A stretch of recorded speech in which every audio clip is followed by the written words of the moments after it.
ਸਾਨੂੰ 8 ਸਾਲ ਦੀ ਲਗਭਗ ਏਜ ਦੇ ਵਿੱਚ ਪਤਾ ਲੱਗ ਜਾਂਦਾ ਕਿ ਹਾਂ ਵੀ ਸਾਡੀ ਫੀਲਿੰਗ ਵੱਖਰੀ ਆ, ਕਿ ਸਾਨੂੰ ਆਪਣੀ ਫੈਮਿਲੀ ਛੱਡਣੀ ਪੈਂਦੀ ਆਪਣੀ ਲਾਈਫ ਆਪਣੇ ਤਰੀਕੇ ਨਾਲ ਜੀਣ ਵਾਸਤੇ। ਉਹਨਾਂ ਵਾਸਤੇ ਤੇ ਮੈਂ ਇੱਕ ਕਲੰਕ ਆ। ਜਦੋਂ ਮੇਰੀ ਫੈਮਿਲੀ ਦੇ ਵਿੱਚ ਸਾਰਿਆਂ ਨੂੰ ਹੌਲੀ ਹੌਲੀ ਪਤਾ ਲੱਗਣ ਲੱਗਿਆ ਕਿ ਹਾਂ ਵੀ ਮੈਂ ਲੋਕਾਂ ਤੋਂ ਡਿਫਰੈਂਟ ਆ, ਉਹਨਾਂ ਨੂੰ ਆਪਣੀ ਇਨਸਲਟ ਫੀਲ ਹੋਣ ਲੱਗ ਗਈ ਕਿ ਹਾਂ ਵੀ ਇਹਦੇ ਕਰਕੇ ਸਾਡੀ ਇਨਸਲਟ ਫੀਲ ਹੁੰਦੀ। ਉਹਨਾਂ ਨੇ ਮੈਨੂੰ ਵਿਆਹਾਂ 'ਚ ਲੈ ਜਾਣਾ ਬੰਦ ਕਰਤਾ, ਉਹਨਾਂ ਨੇ ਮੈਨੂੰ ਪਾਰਟੀ ਫੰਕਸ਼ਨ 'ਚ ਲੈ ਜਾਣਾ ਬੰਦ ਕਰਤਾ, ਉਹਨਾਂ ਨੇ ਮਾਰਕੀਟ ਮੈਨੂੰ ਲੈ ਜਾਣਾ ਬੰਦ ਕਰਤਾ। ਮੈਨੂੰ ਨਾਲ ਨਹੀਂ ਲੈ ਕੇ ਜਾਂਦੇ ਸੀਗੇ ਕਿਉਂਕਿ ਉਹਨਾਂ ਨੂੰ ਕਿਤੇ ਨਾ ਕਿਤੇ ਇੱਕ ਇਨਸਲਟ ਫੀਲ ਹੁੰਦੀ ਸੀ ਕਿ ਹਾਂ ਵੀ ਹਾਂਜੀ ਕਿ ਇਹ ਉੱਥੇ ਜਾ ਕੇ ਕੁੜੀਆਂ ਵਾਲੀ ਚੀਜ਼ਾਂ ਪਸੰਦ ਕਰੂਗਾ। ਸਕੂਲ ਦੇ ਵਿੱਚ ਬਹੁਤ ਛੇੜਖਾਨੀਆਂ ਹੁੰਦੀਆਂ ਸੀਗੀਆਂ ਮੇਰੇ ਨਾਲ ਕਿ ਹਾਂ ਵੀ ਮੈਂ ਜੇ ਇਕੱਲੀ ਵਾਸ਼ਰੂਮ ਜਾਵਾਂ ਤੇ ਮੇਰੇ ਨਾਲ ਦੇ ਮੁੰਡੇ ਵੇਟ ਕਰਦੇ ਸੀਗੇ ਕਿ ਹਾਂ ਵੀ ਇਹਨੂੰ ਫੜਾਂਗੇ, ਇਹਨੂੰ ਚੈੱਕ ਕਰਾਂਗੇ ਇਹ ਕੀ ਹੈਗਾ ਅੰਦਰੋਂ, ਠੀਕ ਹੈ, ਮੇਰੇ ਕੱਪੜੇ ਲਾ ਦੇਣੇ, ਮੇਰੇ ਨਾਲ ਬਦਤਮੀਜ਼ੀਆਂ ਕਰਨੀਆਂ। ਇੱਦਾਂ ਦੇ ਬਹੁਤ ਇੰਸੀਡੈਂਟ ਹੋਏ। ਇੱਕ ਵਾਰੀ ਮੈਨੂੰ ਸਕੂਲ ਦੇ ਵਾਸ਼ਰੂਮ ਦੇ ਵਿੱਚ ਮੁੰਡਿਆਂ ਨੇ ਮਿਲ ਕੇ ਬਹੁਤ ਕੁੱਟਿਆ ਕਿ ਹਾਂ ਵੀ ਇਹ ਵੱਖਰਾ ਕਿਉਂ ਹੈ ਸਾਡੇ ਤੋਂ, ਕਿ ਇਸ ਆਪਣੇ ਵਰਗਿਆਂ ਦੇ ਲੋਕਾਂ ਦੇ ਕੋਲ ਕਿਉਂ ਜਾਂਦਾ ਆ, ਕਿਉਂ ਮਿਲਦਾ ਆ। ਉਹਦੇ ਕਰਕੇ ਮੇਰੀ ਫੈਮਿਲੀ ਨੇ ਮੈਨੂੰ ਕਈ ਵਾਰੀ ਬਹੁਤ ਕੁੱਟਿਆ, ਮਾਰਿਆ। ਮੇਰਾ ਅੱਜ ਤੱਕ ਇਹ ਹੱਥ ਫ੍ਰੈਕਚਰ ਆ ਦੇਖੋ, ਮੇਰੀ ਆ ਫਿੰਗਰ ਅਜੇ ਤੱਕ ਸਿੱਧੀ ਨਹੀਂ ਹੈ। ਇਹ ਮੇਰੇ ਲੈਫਟ ਲੈਗ ਦੇ ਵਿੱਚ ਰੋਡ ਪਈ ਹੋਈ ਹੈ। ਮੇਰੇ ਮਾਮਿਆਂ ਨੇ ਮੈਨੂੰ ਇੰਨਾ ਮਾਰਿਆ ਸੀ ਜਿਹਦੇ ਨਾਲ ਆਪਾਂ ਕ੍ਰਿਕਟ ਖੇਲਦੇ ਸਟੰਪ ਹੁੰਦਾ ਉਹਦੇ ਨਾਲ ਇੰਨਾ ਕੁੱਟਿਆ ਸੀ। ਇੱਥੇ ਵੀ ਮੇਰੇ ਨਿਸ਼ਾਨ ਹੈਗਾ, ਠੀਕ ਹੈ, ਇੰਨਾ ਕੁੱਟਿਆ ਸੀ ਕਿ ਮੈਂ ਬੇਹੋਸ਼ ਹੋ ਗਈ ਸੀ। ਬੜੇ ਲੋਕੀ ਗੰਦੀ ਨਿਗਾਹ ਨਾਲ ਵੇਖਦੇ ਆ ਕਿਉਂਕਿ ਅਸੀਂ ਹੈ ਤਾਂ ਕੁੜੀਆਂ ਵਾਂਗੂ ਹੀ, ਠੀਕ ਹੈ, ਅਸੀਂ ਕੋਈ ਮੁੰਡੇ ਵਾਂਗੂ ਤਾਂ ਰਹਿੰਦੇ ਨਹੀਂ, ਅਸੀਂ ਕੁੜੀਆਂ ਵਾਂਗੂ ਰਹਿੰਦੇ ਆ। ਨਾਲੇ ਪਰਮਾਤਮਾ ਨੇ ਸਾਨੂੰ ਰੰਗ ਰੂਪ ਵੀ ਕੁੜੀਆਂ ਵਾਂਗੂ ਹੀ ਦਿੱਤਾ ਆ। ਅਤੇ ਲੋਕੀ ਕਈ ਵਾਰੀ ਜੱਜ ਨਹੀਂ ਕਰ ਪਾਉਂਦੇ, ਤਾਂ ਕਰਕੇ ਬਦਤਮੀਜ਼ੀ ਹੁੰਦੀ। ਕਈ ਵਾਰੀ ਜੱਜ ਕਰਕੇ ਵੀ ਜ਼ਿਆਦਾ ਬਦਤਮੀਜ਼ੀ ਹੁੰਦੀ ਕਿ ਹਾਂ ਵੀ ਇਹ ਮਹੰਤ ਹੈਗੇ, ਇਹਨਾਂ ਨੂੰ ਕੁਝ ਵੀ ਕਹਿ ਦਿਓ, ਇਹਨਾਂ ਦੇ ਵੱਲੋਂ ਕਿੰਨੇ ਐਕਸ਼ਨ ਲੈਣਾ ਆ। ਜਦੋਂ ਫੈਮਿਲੀ ਦੇ ਵਿੱਚ ਸਾਨੂੰ ਕੋਈ ਸਮਝ ਨਹੀਂ ਪਾਉਂਦਾ ਕਿ ਹਾਂ ਵੀ ਇਹ ਸਾਡਾ ਹੀ ਬੱਚਾ ਆ, ਅਸੀਂ ਇਹਨੂੰ ਜੰਮਿਆ ਆ, ਇਹ ਕੋਈ ਬਾਹਰੋਂ ਨਹੀਂ ਆਇਆ। ਅਤੇ ਜਦੋਂ ਕੋਈ ਸਾਡੀ ਫੀਲਿੰਗ ਨੂੰ ਸਮਝ ਨਹੀਂ ਪਾਉਂਦਾ, ਸਾਡੇ ਦਿਲ ਦੀਆਂ ਗੱਲਾਂ ਕੋਈ ਸਮਝ ਨਹੀਂ ਪਾਉਂਦਾ, ਫਿਰ ਸਾਨੂੰ ਲੋੜ ਹੁੰਦੀ ਹੈ ਆਪਣੇ ਵਰਗੇ ਲੋਕਾਂ ਦੀ। ਲੋਕੀ ਸਾਨੂੰ ਬਹੁਤ ਗੰਦੀ ਨਿਗਾਹ ਨਾਲ ਵੇਖਦੀ ਆ, ਬਹੁਤ ਗਲਤ ਕਮੈਂਟ ਵੀ ਕਰਦੀ ਆ, ਪਰ ਅਸੀਂ ਕੁਝ ਨਹੀਂ ਗਲਤ ਕਰਦੇ ਆ, ਸਾਡੇ ਵਿੱਚ ਕੋਈ ਗਲਤ ਹਰਕਤਾਂ ਨਹੀਂ ਹੁੰਦੀਆਂ। ਅਸੀਂ ਬਸ ਪਿਆਰ ਲੱਭਦੇ ਕਿ ਸਾਨੂੰ ਸਮਝੋ। ਉਹ ਪਿਆਰ ਸਾਨੂੰ ਖੁਸਰਿਆਂ ਦੇ ਵਿੱਚ ਮਿਲਦਾ ਜਾ ਕੇ, ਕਿਉਂਕਿ ਉਹ ਇਸ ਲਾਈਫ ਤੋਂ ਗੁਜ਼ਰ ਚੁੱਕੇ ਹੁੰਦੇ ਆ। ਬਾਅਦ 'ਚ ਉਹ ਡੇਰਿਆਂ ਦੇ ਵਿੱਚ ਜਾ ਕੇ ਡੇਰੇ ਦੇ ਵਿੱਚ ਸ਼ਰਨ ਲੈਂਦੇ ਆ ਅਤੇ ਗੁਰੂਆਂ ਦੇ ਚੇਲੇ ਬਣਦੇ ਆ।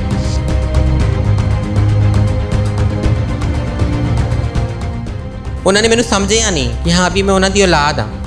ਉਹਨਾਂ ਨੇ ਬਸ ਜ਼ੁਲਮ ਕੀਤੇ ਕਿ ਇਹ ਸੁਧਰ ਜਾਵੇ, ਇਹ ਸੁਧਰ ਜਾਵੇ।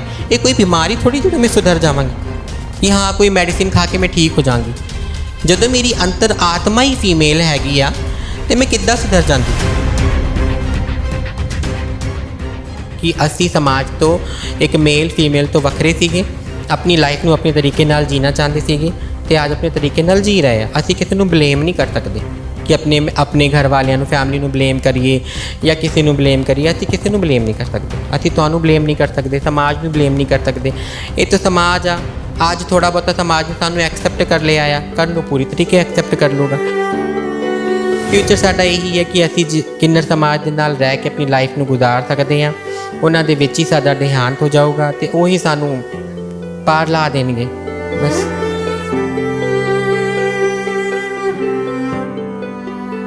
ਉਹੀ ਗੱਲ ਹੈਗੀ, ਸਾਡੇ ਕੋਲੋਂ ਹਰ ਕੋਈ ਦੁਆ ਲੈ ਕੇ ਜਾਣਾ ਚਾਹੁੰਦਾ ਆ, ਸਾਨੂੰ ਕੋਈ ਆਪਣੇ ਘਰ ਨਹੀਂ ਲੈ ਕੇ ਜਾਣਾ ਚਾਹੁੰਦਾ ਕਿ ਕੋਈ ਸਾਨੂੰ ਧੀ ਬਣਾ ਲਵੇ, ਕੋਈ ਸਾਨੂੰ ਆਪਣੀ ਭੈਣ ਬਣਾ ਲਵੇ। ਜਿਹੜਾ ਰੇਪ ਕਰਦਾ ਉਹ ਵੀ ਘਰ ਦੇ ਵਿੱਚ ਰਹਿੰਦਾ, ਆਪਣੀ ਮਾਂ ਦੇ ਕੋਲ, ਆਪਣੀ ਜਨਾਨੀ ਦੇ ਕੋਲ, ਠੀਕ ਹੈ। ਜਿਹੜੇ ਚੋਰ ਡਾਕੂ ਹੁੰਦੇ ਉਹ ਵੀ ਆਪਣੀ ਮਾਂ ਦੇ ਕੋਲ, ਆਪਣੀ ਜਨਾਨੀ ਦੇ ਕੋਲ ਰਹਿੰਦੇ, ਆਪਣੇ ਬੱਚਿਆਂ ਦੇ ਕੋਲ ਰਹਿੰਦੇ, ਠੀਕ ਹੈ। ਅਸੀਂ ਤਾਂ ਕੁਝ ਵੀ ਨਹੀਂ ਇੱਦਾਂ ਦੇ ਹੈਗੇ, ਠੀਕ ਹੈ। ਅਸੀਂ ਕਿਉਂ ਨਹੀਂ ਰਹਿ ਸਕਦੇ?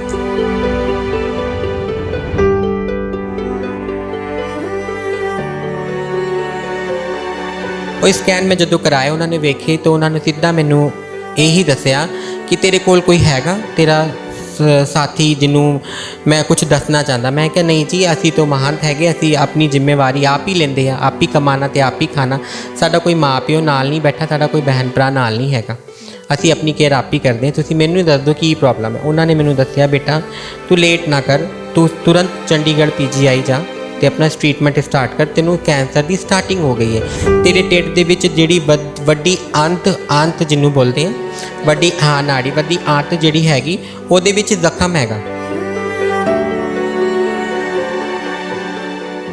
ਜਦੋਂ ਮੈਂ ਟ੍ਰੀਟਮੈਂਟ ਸਟਾਰਟ ਕੀਤਾ ਪਰ ਮੇਰੇ ਨਾ ਡੇਰੇ ਵਾਲਿਆਂ ਦਾ ਕੋਈ ਰਿਪਲਾਈ ਆਇਆ ਮੈਨੂੰ, ਨਾ ਹੀ ਗਰੁੱਪਾਂ ਦੇ ਵਿੱਚ ਮੈਨੂੰ ਕਿਸੇ ਨੇ ਹੌਸਲਾ ਦਿੱਤਾ ਕਿ ਕਿਤੇ ਇਹਦੀ ਕੋਈ ਹੈਲਪ ਨਾ ਕਰਨੀ ਪੈ ਜਾਵੇ।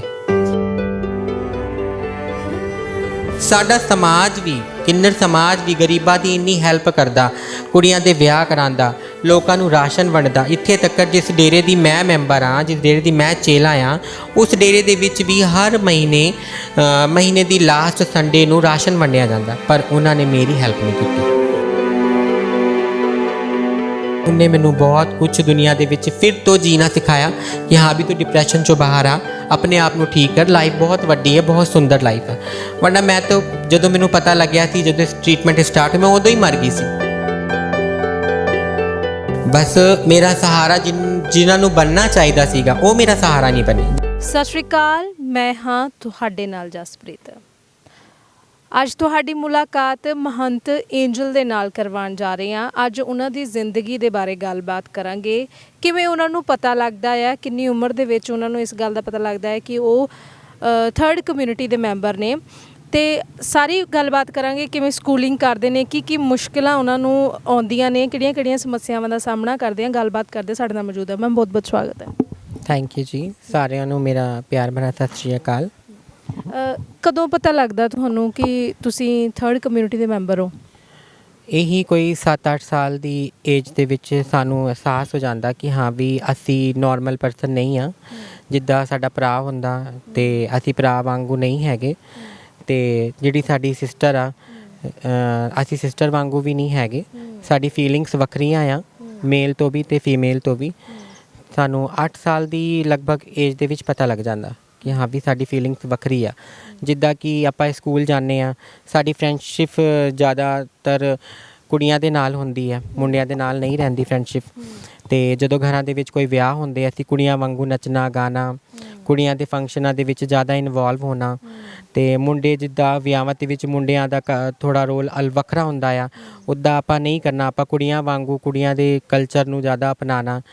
ਜਿੱਦਾਂ ਕੋਈ ਰਸਮੇਂ ਹੁੰਦੀਆਂ ਵਿਆਹਾਂ ਦੇ ਵਿੱਚ, ਹਲਦੀ, ਮਹਿੰਦੀ, ਲੇਡੀਜ਼ ਸੰਗੀਤ, ਉਹਦੇ ਵਿੱਚ ਸਾਡਾ ਜ਼ਿਆਦਾ ਇਨਵੋਲਵਮੈਂਟ ਹੁੰਦਾ ਆ। ਜਿਹੜੇ ਸਾਡੇ ਵਰਗੇ ਨਿਆਣੇ ਜਵਾਕ ਹੁੰਦੇ ਆ 8 ਸਾਲ ਦੀ ਏਜ ਦੇ ਵਿੱਚ, ਉਹਨਾਂ ਨੂੰ ਇਹ ਚੀਜ਼ ਪਤਾ ਲੱਗ ਜਾਂਦੀ ਹੈ ਕਿ ਹਾਂ ਵੀ ਮੇਰਾ ਇਨਵੋਲਵਮੈਂਟ ਕਿਹਦੇ ਵੱਲ ਜ਼ਿਆਦਾ ਆ, ਕਿਸ ਚੀਜ਼ ਵੱਲ ਜ਼ਿਆਦਾ ਆ। ਮੇਲ ਜਿੱਦਾਂ ਵੀ ਮੁੰਡੇ ਜਿਹੜੇ ਕੁਝ ਵੀ ਕਰਦੇ ਆ ਵਿਆਹਾਂ ਦੇ ਵਿੱਚ, ਰੋਲੇ ਪਾਉਂਦੇ ਆ, ਭੰਗੜਾ ਪਾਉਂਦੇ ਆ, ਨੱਚਦੇ ਟੱਪਦੇ ਆ ਤੇ ਬੜੇ ਚੀਜ਼ਾਂ ਕਰਦੇ ਆ, ਤੇ ਸਾਡਾ ਰੋਲ ਉੱਦਾਂ ਦਾ ਹੁੰਦਾ ਹੀ ਨਹੀਂ ਹੈ। ਸਾਡਾ ਰੋਲ ਹੁੰਦਾ ਆ ਜਿੱਦਾਂ ਕੁੜੀਆਂ ਹੁੰਦੀਆਂ ਆ, ਉੱਦਾਂ ਸਾਡਾ ਵਿਆਹਾਂ ਦੇ ਵਿੱਚ ਵੀ ਰੋਲ ਹੁੰਦਾ ਸੀਗਾ। ਤੇ ਅਸੀਂ ਜੇ ਫੜੇ ਜਾਂਦੇ ਆ ਕਿ ਹਾਂ ਵੀ ਇਹ ਸਾਡਾ ਬੱਚਾ ਥੋੜ੍ਹਾ ਵੱਖਰਾ ਆ, ਉਹ ਵਿਆਹਾਂ ਦੇ ਵਿੱਚ ਹੀ ਪਤਾ ਲੱਗਦਾ ਲੋਕਾਂ ਨੂੰ ਕਿ ਹਾਂ ਵੀ ਇਹਦੇ ਵਿੱਚ ਕੁਝ ਅਲੱਗ ਹਰਕਤਾਂ ਆ, ਇਹਦੇ ਵਿੱਚ ਕੁਝ ਡਿਫਰੈਂਟ ਚੀਜ਼ਾਂ ਆ, ਕਿ ਹਾਂ ਵੀ ਇਹ ਮੁੰਡਿਆਂ ਦੇ ਨਾਲ ਨਹੀਂ ਬੈਠਦਾ ਹੁੰਦਾ, ਇਹ ਮੁੰਡਿਆਂ ਦੇ ਨਾਲ ਗੱਲਬਾਤ ਨਹੀਂ ਕਰਦਾ, ਇਹ ਨੱਚਣ ਟੱਪਣ ਦੇ ਜ਼ਿਆਦਾ ਸ਼ੌਕ ਰੱਖਦਾ ਆ, ਤੇ ਉਦੋਂ ਪਤਾ ਲੱਗ ਜਾਂਦਾ। ਫੈਮਿਲੀ ਮੋਸਟਲੀ ਆਪਾਂ ਦੇਖਦੇ ਆ ਨਾ ਅਸੈਪਟ ਨਹੀਂ ਕਰਦੀ, ਤੁਹਾਨੂੰ ਤੁਹਾਡੇ ਪਰਿਵਾਰ ਨੇ ਅਸੈਪਟ ਕੀਤਾ ਸੀਗਾ? ਨਹੀਂ ਜੀ, ਬਹੁਤ ਮੁਸ਼ਕਿਲ ਸੀਗਾ। ਅੱਜ ਤੱਕ ਮੈਂ ਆਪਣੀ ਫੈਮਿਲੀ ਦੇ ਨਾਲ ਉਸ ਤਰੀਕੇ ਨਾਲ ਐਕਸੈਪਟ ਨਹੀਂ ਹੋਈ ਹਾਂ ਜਿੱਦਾਂ ਇੱਕ ਧੀ ਆਪਣੇ ਘਰ ਜਾਂਦੀ ਆ ਤੇ ਪੂਰਾ ਸਮਾਜ, ਪੂਰਾ ਕੀ ਕਹਿੰਦੇ ਆ ਜਿਤਨੇ ਰਿਲੇਟਿਵਸ ਹੁੰਦੇ ਆ, ਉਹ ਸਾਰੇ ਮਿਲ ਜੁਲ ਕੇ ਐਕਸੈਪਟ ਕਰਦੇ। ਕੋਈ ਵਿਆਹ ਦੇ ਵਿੱਚ ਮੈਂ ਜਾਵਾਂ, ਇੱਦਾਂ ਦਾ ਕੁਝ ਵੀ ਨਹੀਂ ਅੱਜ ਤੱਕ ਹੈਗਾ। ਜਾਂ ਇੱਥੇ ਤੱਕ ਜੇ ਮੇਰੇ ਘਰ ਦੇ ਵਿੱਚ ਵੀ ਕਿਸੇ ਦਾ ਵਿਆਹ ਹੋਵੇ, ਮੈਂ ਉੱਥੇ ਵੀ ਨਹੀਂ ਜਾ ਸਕਦੀ, ਕਿਉਂਕਿ ਮੈਨੂੰ ਉਸ ਤਰੀਕੇ ਨਾਲ ਐਕਸੈਪਟ ਹੀ ਨਹੀਂ ਕੀਤਾ ਉਹਨਾਂ ਨੇ। ਤਰੀਕੇ ਨਾਲ ਦੇਖਦੇ, ਤੁਹਾਨੂੰ ਕਿਸ ਤਰੀਕੇ ਟਰੀਟ ਕਰਦੇ ਨੇ? ਉਹਨਾਂ ਵਾਸਤੇ ਤੇ ਮੈਂ ਇੱਕ ਕਲੰਕ ਆ ਕਿ ਹਾਂ ਵੀ ਕਿ ਮੈਂ ਆਪਣੀ ਲਾਈਫ ਆਪਣੀ ਮਰਜ਼ੀ ਨਾਲ ਜੀ ਰਹੀ ਹਾਂ ਉਹਨਾਂ ਤੋਂ ਵੱਖਰੀ ਹੋ ਕਰਕੇ, ਕਿ ਹਾਂ ਵੀ ਮੈਂ ਉਹਨਾਂ ਨੂੰ ਛੱਡਤਾ ਆਪਣੀ ਲਾਈਫ ਜੀਣ ਵਾਸਤੇ। ਤੇ ਮੇਰੇ ਵਰਗੇ ਜਿੰਨੇ ਵੀ ਜਵਾਕ ਹੁੰਦੇ ਆ ਉਹਨਾਂ ਨਾਲ ਵੀ ਇਹੀ ਹੁੰਦਾ ਆ। ਮੇਰੇ ਨਾਲ ਇਕੱਲੇ ਦੇ ਨਾਲ ਇੱਦਾਂ ਨਹੀਂ ਹੋਇਆ, ਉਹਨਾਂ ਸਾਰਿਆਂ ਨਾਲ ਇੱਦਾਂ ਹੀ ਹੁੰਦਾ ਆ ਕਿ ਸਾਨੂੰ ਆਪਣੀ ਫੈਮਿਲੀ ਛੱਡਣੀ ਪੈਂਦੀ ਆਪਣੀ ਲਾਈਫ ਆਪਣੇ ਤਰੀਕੇ ਨਾਲ ਜੀਣ ਵਾਸਤੇ। ਤੇ ਜਦੋਂ ਮੇਰੀ ਫੈਮਿਲੀ ਦੇ ਵਿੱਚ ਸਾਰਿਆਂ ਨੂੰ ਹੌਲੀ ਹੌਲੀ ਪਤਾ ਲੱਗਣ ਲੱਗਿਆ ਕਿ ਹਾਂ ਵੀ ਮੈਂ ਲੋਕਾਂ ਤੋਂ ਡਿਫਰੈਂਟ ਹਾਂ, ਉਹਨਾਂ ਨੂੰ ਆਪਣੀ ਇਨਸਲਟ ਫੀਲ ਹੋਣ ਲੱਗ ਗਈ ਕਿ ਹਾਂ ਵੀ ਇਹਦੇ ਕਰਕੇ ਸਾਡੀ ਇਨਸਲਟ ਫੀਲ ਹੁੰਦੀ। ਉਹਨਾਂ ਨੇ ਮੈਨੂੰ ਵਿਆਹਾਂ 'ਚ ਲੈ ਜਾਣਾ ਬੰਦ ਕਰਤਾ, ਉਹਨਾਂ ਨੇ ਮੈਨੂੰ ਪਾਰਟੀ ਫੰਕਸ਼ਨ 'ਚ ਲੈ ਜਾਣਾ ਬੰਦ ਕਰਤਾ, ਉਹਨਾਂ ਨੇ ਮਾਰਕੀਟ ਮੈਨੂੰ ਲੈ ਜਾਣਾ ਬੰਦ ਕਰਤਾ। ਜਿੱਦਾਂ ਸਾਡੇ ਕੋਈ ਵੀ ਤਿਉਹਾਰ ਹੁੰਦਾ ਆ ਉਹਦੇ ਵਿੱਚ ਅਸੀਂ ਸ਼ਾਪਿੰਗ ਕਰਦੇ ਆ ਆਪਣੀ ਮਨਪਸੰਦ ਦੇ, ਮੇਰੇ ਕੱਪੜੇ, ਮੇਰੀ ਜੁੱਤੇ, ਮੇਰੇ ਚੱਪਲ ਮੇਰੀ ਪਸੰਦ ਨਾਲ ਨਹੀਂ ਆਉਂਦੇ ਸੀਗੇ। ਮੇਰੀ ਫੈਮਿਲੀ ਆਪ ਹੀ ਮੇਰੇ ਵਾਸਤੇ ਲੈ ਆਉਂਦੀ ਸੀਗੀ, ਮੈਨੂੰ ਨਾਲ ਨਹੀਂ ਲੈ ਕੇ ਜਾਂਦੇ ਸੀਗੇ, ਕਿਉਂਕਿ ਉਹਨਾਂ ਨੂੰ ਕਿਤੇ ਨਾ ਕਿਤੇ ਇੱਕ ਇਨਸਲਟ ਫੀਲ ਹੁੰਦੀ ਸੀਗੀ ਕਿ ਹਾਂ ਵੀ ਹਾਂਜੀ ਕਿ ਇਹ ਉੱਥੇ ਜਾ ਕੇ ਕੁੜੀਆਂ ਵਾਲੀ ਚੀਜ਼ਾਂ ਪਸੰਦ ਕਰੂਗਾ। ਹਾਂਜੀ, ਕਿਉਂਕਿ ਮੇਰੀ ਚੁਆਇਸ ਹੀ ਸ਼ੁਰੂ ਤੋਂ ਕੁੜੀਆਂ ਵਾਂਗੂ ਸੀਗੀ ਕਿ ਹਾਂ ਵੀ ਜਿੱਦਾਂ ਕੁੜੀਆਂ ਇੱਕ ਚੀਜ਼ ਸਿਲੈਕਟਡ ਚੂਜ਼ ਕਰਦੇ ਆ ਕਿ ਹਾਂ ਵੀ ਸਾਨੂੰ ਇਹ ਚੀਜ਼ ਚਾਹੀਦੀ, ਇਹਦੇ ਨਾਲ ਇਹ ਚੀਜ਼ ਹੋਣੀ ਚਾਹੀਦੀ। ਮੁੰਡੇ ਵਾਂਗੂ ਸਾਡਾ ਕੁਝ ਵੀ ਨਹੀਂ ਹੁੰਦਾ, ਤੇ ਇਸ ਕਰਕੇ ਬਹੁਤ ਸਾਰੇ ਭੇਦਭਾਵ ਫੈਮਿਲੀ ਦੇ ਵਿੱਚ ਹੁੰਦੇ ਆ। ਜਦੋਂ ਫੈਮਿਲੀ ਦੇ ਵਿੱਚ ਸਾਨੂੰ ਕੋਈ ਸਮਝ ਨਹੀਂ ਪਾਉਂਦਾ ਕਿ ਹਾਂ ਵੀ ਇਹ ਸਾਡਾ ਹੀ ਬੱਚਾ ਆ, ਅਸੀਂ ਇਹਨੂੰ ਜੰਮਿਆ ਆ, ਇਹ ਕੋਈ ਬਾਹਰੋਂ ਨਹੀਂ ਆਇਆ, ਤੇ ਜਦੋਂ ਕੋਈ ਸਾਡੀ ਫੀਲਿੰਗ ਨੂੰ ਸਮਝ ਨਹੀਂ ਪਾਉਂਦਾ, ਸਾਡੇ ਦਿਲ ਦੀਆਂ ਗੱਲਾਂ ਕੋਈ ਸਮਝ ਨਹੀਂ ਪਾਉਂਦਾ, ਫਿਰ ਸਾਨੂੰ ਲੋੜ ਹੁੰਦੀ ਹੈ ਆਪਣੇ ਵਰਗੇ ਲੋਕਾਂ ਦੀ, ਜਿਹੜਾ ਸਾਡੇ ਵਰਗਾ ਹੋਵੇ। ਫਿਰ ਸਾਡੀ ਨਜ਼ਰਾਂ ਉਹਨਾਂ ਨੂੰ ਲੱਭਣ ਲੱਗ ਜਾਂਦੀ ਕਿ ਹਾਂ ਵੀ ਕੀ ਪਤਾ ਦੁਨੀਆ ਸਮਾਜ ਦੇ ਵਿੱਚ ਮੈਂ ਇੱਦਾਂ ਦੀ ਇਕੱਲੀ ਹਾਂ ਜਾਂ ਮੇਰੇ ਵਰਗਾ ਹੋਰ ਵੀ ਕੋਈ ਹੈਗਾ। ਜਦੋਂ ਸਾਨੂੰ ਸਾਡੇ ਵਰਗਾ ਕੋਈ ਲੱਭ ਜਾਂਦਾ ਅਸੀਂ ਬਹੁਤ ਖੁਸ਼ ਹੁੰਦੇ ਆ ਕਿ ਹਾਂ ਵੀ ਇਹਦੇ ਵਿੱਚ ਵੀ ਉਹੀ ਹਰਕਤਾਂ ਨੇ, ਇਹਦੇ ਵਿੱਚ ਵੀ ਉਹੀ ਚੀਜ਼ਾਂ ਨੇ, ਇਹਦੀ ਫੈਮਿਲੀ ਦੇ ਵਿੱਚ ਵੀ ਉਹੀ ਚੀਜ਼ਾਂ ਹੋਣਗੀਆਂ। ਠੀਕ ਹੈ, ਅਸੀਂ ਉਹਦੇ ਨਾਲ ਜਦੋਂ ਆਪਣੇ ਦਿਲ ਦੀਆਂ ਗੱਲਾਂ ਸ਼ੇਅਰ ਕਰਦੇ ਹਾਂ, ਉਹ ਸਾਡਾ ਅੱਛਾ ਦੋਸਤ ਬੰਦਾ, ਫਰੈਂਡ ਬੰਦਾ। ਠੀਕ ਹੈ, ਫਿਰ ਉਹਦੇ ਬਾਅਦ ਸਾਡੀ ਫਰੈਂਡਸ਼ਿਪ ਹੁੰਦੀ ਆ। ਇੱਦਾਂ ਹੀ ਸਾਡੇ ਵਰਗੇ ਜਿਤਨੇ ਵੀ ਮੈਂਬਰ ਲੋਕ ਹੈਗੇ, ਕਿਸੇ ਨਾ ਕਿਸੇ ਨੂੰ ਸਾਡੇ ਵਰਗੇ ਮਿਲ ਜਾਂਦੇ ਆ, ਉਹ ਉਹਨਾਂ ਦੇ ਨਾਲ ਫਿਰ ਰਲ ਜਾਂਦੇ ਆ। ਤੇ ਮੇਰੀ ਸਟਾਰਟਿੰਗ ਇੱਦਾਂ ਹੀ ਹੋਈ। ਮੈਂ ਜਦੋਂ ਸਕੂਲ ਸੀਗੀ, ਮੈਂ ਬਹੁਤ ਪਰੇਸ਼ਾਨ ਰਹਿੰਦੀ ਸੀਗੀ ਕਿ ਹਾਂ ਵੀ ਮੇਰੇ ਨਾਲ ਇੰਨਾ ਲੋਕੀ ਛੇੜਖਾਨੀ ਕਰਦੇ ਸਕੂਲ ਦੇ ਵਿੱਚ। ਹੁੰਦਾ ਸੀਗਾ ਛੇੜਖਾਨੀਆਂ? ਕੀ ਹੁੰਦਾ ਸੀਗਾ ਸਕੂਲ ਦੇ ਵਿੱਚ? ਬਹੁਤ ਛੇੜਖਾਨੀਆਂ ਹੁੰਦੀਆਂ ਸੀਗੀਆਂ ਮੇਰੇ ਨਾਲ ਕਿ ਹਾਂ ਵੀ ਮੈਂ ਲੋਕਾਂ ਤੋਂ ਡਿਫਰੈਂਟ ਸੀਗੀ। ਲੋਕ ਕਮੈਂਟ ਪਾਸ ਕਰਦੇ ਸੀਗੇ, ਨਾਲੇ ਮੈਨੂੰ ਕੁੜੀਆਂ ਦੇ ਨਾਲ ਬਹਿਣਾ ਪਸੰਦ ਸੀਗਾ। ਮੈਂ ਮੁੰਡੇ ਬਹੁਤ ਸਾਰੇ ਕਮੈਂਟ ਕਰਦੇ ਸੀਗੇ ਕਿ ਹਾਂ ਵੀ ਤੂੰ ਲੜਕੀ ਆ, ਤੂੰ ਕੁੜੀਆਂ ਦੇ ਨਾਲ ਬਹਿੰਦਾ ਆ, ਤੇਰਾ ਫੇਸ ਲੜਕੀਆਂ ਵਾਂਗੂ, ਤੇਰੇ ਹੱਥ ਪੈਰ ਲੜਕੀਆਂ ਵਾਂਗੂ ਆ। ਹਾਂਜੀ, ਤੇ ਜਿੱਦਾਂ ਮੁੰਡਿਆਂ ਨੂੰ ਦਾੜੀ ਮੁੱਛ ਆਉਂਦੀ ਆ ਇੱਕ ਏਜ 'ਤੇ, ਸਾਨੂੰ ਨਹੀਂ ਆਈ। ਠੀਕ ਹੈ, ਤੇ ਉਹ ਚੀਜ਼ਾਂ ਸੀਗੀਆਂ ਕਿ ਹਾਂ ਵੀ ਕਿਤੇ ਨਾ ਲੋਕ ਜੱਜ ਕਰ ਲੈਂਦੇ ਕਿ ਹਾਂ ਇਹ ਸਾਡੇ ਤੋਂ ਡਿਫਰੈਂਟ ਆ। ਉਹਦੇ ਕਰਕੇ ਬਹੁਤ ਬੁਲੀ ਹੁੰਦੀ ਆ, ਬਹੁਤ ਸਾਰੀ ਪ੍ਰੋਬਲਮ ਕ੍ਰੀਏਟ ਹੁੰਦੀ ਹੈ ਸਕੂਲ ਦੇ ਵਿੱਚ। ਨਾਲੇ ਜਦੋਂ ਮੁੰਡੇ ਸਾਨੂੰ ਸਮਝ ਨਹੀਂ ਪਾਉਂਦੇ, ਸਾਡਾ ਮਜ਼ਾਕ ਉਡਾਉਂਦੇ, ਸਾਡੇ ਨਾਲ ਉੱਠਦੇ ਬੈਠਦੇ ਨਹੀਂ, ਸਾਨੂੰ ਆਪਣੇ ਨਾਲ ਖੇਲ ਦੇ ਵਿੱਚ ਨਹੀਂ ਸ਼ਾਮਿਲ ਕਰਦੇ, ਫਿਰ ਸਾਨੂੰ ਲੜਕੀਆਂ ਦੇ ਕੋਲ ਜਾਣਾ ਪਸੰਦ ਹੁੰਦਾ ਹੈ ਕਿ ਹਾਂ ਵੀ ਚੱਲ ਅਸੀਂ ਲੜਕੀਆਂ ਦੇ ਕੋਲ ਰਹਿੰਦੇ, ਲੜਕੀਆਂ ਸਾਨੂੰ ਸਮਝਦੀਆਂ ਥੋੜ੍ਹਾ ਬਹੁਤਾ। ਅਤੇ ਸਕੂਲ ਦੇ ਵਿੱਚ ਅਸੀਂ ਮੈਂ ਲੜਕੀਆਂ ਦੇ ਕੋਲ ਬਹਿੰਦੀ ਉੱਠਦੀ ਸੀਗੀ, ਲੜਕੀਆਂ ਦੇ ਕੋਲ ਮੈਂ ਲੰਚ ਕਰਨਾ, ਲੜਕੀਆਂ ਦੇ ਨਾਲ ਪੜ੍ਹਨਾ। ਅਤੇ ਇੱਦਾਂ ਸਕੂਲ ਲਾਈਫ ਸੀਗੀ, ਉਹ ਵੀ ਬਹੁਤ ਸਟਰਗਲ ਭਰੀ ਸੀਗੀ। ਮੈਂ ਬਹੁਤ ਮੁਸ਼ਕਿਲ ਨਾਲ ਸਕੂਲ ਲਾਈਫ ਆਪਣੀ ਕ੍ਰੋਸ ਕੀਤੀ। ਸਕੂਲ ਦੇ ਵਿੱਚ ਮੇਰੇ ਨਾਲ ਇੱਦਾਂ ਹੀ ਬਹੁਤ ਜ਼ਿਆਦਾ ਪ੍ਰੋਬਲਮਸ ਕ੍ਰੀਏਟ ਹੁੰਦੇ ਸੀਗੇ ਕਿ ਹਾਂ ਵੀ ਜਿੱਦਾਂ ਮੈਂ ਜੇ ਇਕੱਲੀ ਵਾਸ਼ਰੂਮ ਜਾਵਾਂ ਅਤੇ ਮੇਰੇ ਨਾਲ ਦੇ ਮੁੰਡੇ ਵੇਟ ਕਰਦੇ ਸੀਗੇ ਕਿ ਹਾਂ ਵੀ ਇਹਨੂੰ ਫੜਾਂਗੇ, ਇਹਨੂੰ ਚੈੱਕ ਕਰਾਂਗੇ ਇਹ ਕੀ ਹੈਗਾ ਅੰਦਰੋਂ। ਠੀਕ ਹੈ, ਮੇਰੇ ਕੱਪੜੇ ਲਾ ਦੇਣੇ, ਮੇਰੇ ਨਾਲ ਬਦਤਮੀਜ਼ੀਆਂ ਕਰਨੀਆਂ। ਇੱਦਾਂ ਦੇ ਬਹੁਤ ਇੰਸੀਡੈਂਟ ਹੋਏ। ਇੱਕ ਵਾਰੀ ਮੈਨੂੰ ਸਕੂਲ ਦੇ ਵਾਸ਼ਰੂਮ ਦੇ ਵਿੱਚ ਮੁੰਡਿਆਂ ਨੇ ਮਿਲ ਕੇ ਬਹੁਤ ਕੁੱਟਿਆ ਕਿ ਹਾਂ ਵੀ ਇਹ ਵੱਖਰਾ ਕਿਉਂ ਹੈ ਸਾਡੇ ਤੋਂ। ਅਤੇ ਇੱਦਾਂ ਦੇ ਬਹੁਤ ਇੰਸੀਡੈਂਟ ਹੋਏ। ਜਦੋਂ ਮੈਨੂੰ ਮੇਰੇ ਵਰਗੇ ਲੋਕ ਮਿਲੇ ਅਤੇ ਮੈਨੂੰ ਬਹੁਤ ਵਧੀਆ ਲੱਗਾ ਕਿ ਹਾਂ ਵੀ ਇਹ ਵੀ ਮੇਰੇ ਵਰਗਾ ਹੀ ਹੈ, ਇਹ ਵੀ ਮੇਰੀ ਫੀਲਿੰਗਸ ਨੂੰ ਸਮਝੂਗਾ, ਅਤੇ ਉਹਦੇ ਨਾਲ ਮੇਰੀ ਫਰੈਂਡਸ਼ਿਪ ਹੋਈ। ਉਹ ਇਨਸਾਨ ਮੈਨੂੰ ਫਿਰ ਹੌਲੀ NGOs ਦੇ ਵਿੱਚ ਲੈ ਕੇ ਗਿਆ। ਉੱਥੇ ਮੈਨੂੰ ਹੋਰ ਮੇਰੇ ਵਰਗੇ ਲੋਕ ਮਿਲੇ। ਜਦੋਂ ਮੇਰੇ ਵਰਗੇ ਲੋਕ ਮੈਨੂੰ ਟੱਕਰਨ ਲੱਗੇ, ਮੈਨੂੰ ਖੁਸ਼ੀ ਹੋਣ ਲੱਗੀ। ਮੈਂ ਉਹਨਾਂ ਦੇ ਨਾਲ ਆਪਣੀ ਫਰੈਂਡਸ਼ਿਪ ਵਧਾਤੀ। ਮੈਂ ਉਹਨਾਂ ਨਾਲ ਮਿਲਣਾ, ਘੁੰਮਣਾ ਫਿਰਨਾ, ਇੱਥੇ ਜਾਣਾ ਉੱਥੇ ਜਾਣਾ, ਸ਼ਾਪਿੰਗ ਕਰਨੀ, ਉਹਨਾਂ ਦੇ ਨਾਲ ਜਾਣਾ। ਉਹ ਵੀ ਸਾਡੀ ਫੈਮਿਲੀ ਨੂੰ ਬਰਦਾਸ਼ਤ ਨਹੀਂ ਸੀਗਾ। ਹਾਂ, ਕਿ ਇਸ ਆਪਣੇ ਵਰਗਿਆਂ ਦੇ ਲੋਕਾਂ ਦੇ ਕੋਲ ਕਿਉਂ ਜਾਂਦਾ ਆ, ਕਿਉਂ ਮਿਲਦਾ ਆ। ਉਹਦੇ ਕਰਕੇ ਮੇਰੀ ਫੈਮਿਲੀ ਨੇ ਮੈਨੂੰ ਕਈ ਵਾਰੀ ਬਹੁਤ ਕੁੱਟਿਆ, ਮਾਰਿਆ। ਮੇਰਾ ਅੱਜ ਤੱਕ ਇਹ ਹੱਥ ਫ੍ਰੈਕਚਰ ਆ ਦੇਖੋ, ਮੇਰੀ ਆ ਫਿੰਗਰ ਹਜੇ ਤੱਕ ਸਿੱਧੀ ਨਹੀਂ ਹੈ। ਇਹ ਮੇਰੇ ਲੈਫਟ ਲੈਗ ਦੇ ਵਿੱਚ ਰੋਡ ਪਈ ਹੋਈ ਹੈ। ਮੇਰੇ ਮਾਮਿਆਂ ਨੇ ਮੈਨੂੰ ਇੰਨਾ ਮਾਰਿਆ ਸੀ, ਜਿਹਦੇ ਨਾਲ ਆਪਾਂ ਕ੍ਰਿਕਟ ਖੇਲਦੇ ਸਟੰਪ ਹੁੰਦਾ ਉਹਦੇ ਨਾਲ ਇੰਨਾ ਕੁੱਟਿਆ ਸੀ। ਇੱਥੇ ਵੀ ਮੇਰੇ ਨਿਸ਼ਾਨ ਹੈਗਾ। ਠੀਕ ਹੈ, ਇੰਨਾ ਕੁੱਟਿਆ ਸੀ ਕਿ ਮੈਂ ਬੇਹੋਸ਼ ਹੋ ਗਈ ਸੀਗੀ। ਮੇਰੇ ਨਾਲ ਬਹੁਤ ਕੁਝ ਹੋਇਆ, ਮੇਰੇ ਬਾਲ ਮੂੰਡ 'ਤੇ ਬੜਾ ਕੁਝ ਹੋਇਆ ਮੇਰੇ ਨਾਲ। ਇੱਕ ਵਾਰੀ ਨਹੀਂ, ਕਈ ਵਾਰੀ ਹੋਇਆ ਫੈਮਿਲੀ ਦੇ ਵਿੱਚ।